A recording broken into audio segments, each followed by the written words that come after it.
রাবেয়া, তাড়াতাড়ি গরম পানি করো, আমি গোসল করব। হ্যাঁ, গরম পানি তো আমি করে রেখেছি। যান, আপনি গোসল করে ফ্রেশ হয়ে আসুন। আপনার জন্য আমি টেবিলে নাস্তা দিচ্ছি। আমার মা এসেছে গ্রাম থেকে। কি বলো কি, ওই আপদটা আবার চলে এসেছে? কোথায় থাকতে দিয়েছো?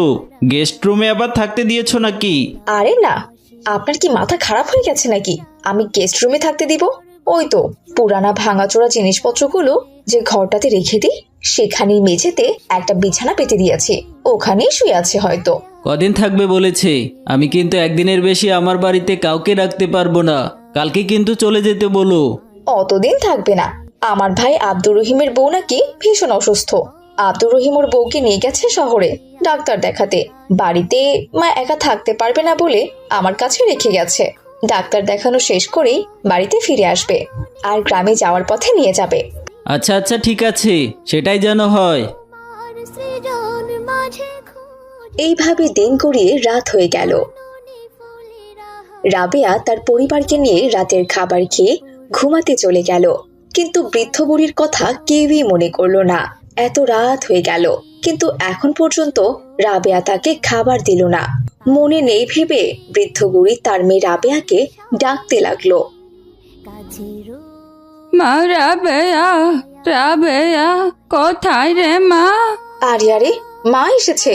আমি তো এ কথা ভুলে গিয়েছিলাম। আমরা তো খাওয়া দাওয়া শেষ করে ঘুমোতে এসেছি।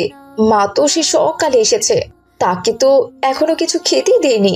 কিন্তু খাবার তো শেষ হয়ে গেছে, এখন তাকে আমি কি খেতে দেই? আরে শুয়ে পড়ো তো।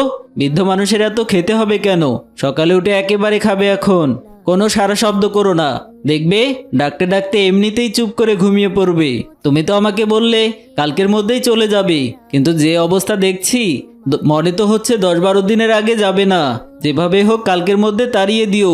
আমি কিন্তু ওনার পিছে কোনো খরচাপাতি করতে পারবো না, এই আমি বলে দিলাম। বৃদ্ধা বুড়ি অনেকবার তার মেয়েকে ডাকার পরেও তার মেয়ের কোনো সাড়া শব্দ পেল না। তাই সে কাঁপতে কাঁপতে উঠে গিয়ে এক গ্লাস পানি খেয়ে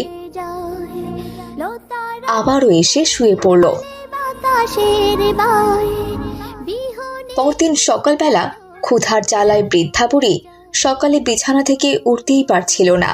এদিকে আব্দুর রহিম তার বউকে ডাক্তার দেখানো শেষ করে রাতে শহরের একটি হোস্টেলে ছিল। সকাল হতেই বাড়ির পথে রওনা দিয়েছে। যাওয়ার পথে আব্দুর রহিম অটো থামিয়ে তার মাকে তার বোনের বাড়ি থেকে নিতে আসলো। মা রাবেয়া, কাল সে সকালবেলা আমি তোর বাড়িতে এসেছি। দুপুর গেল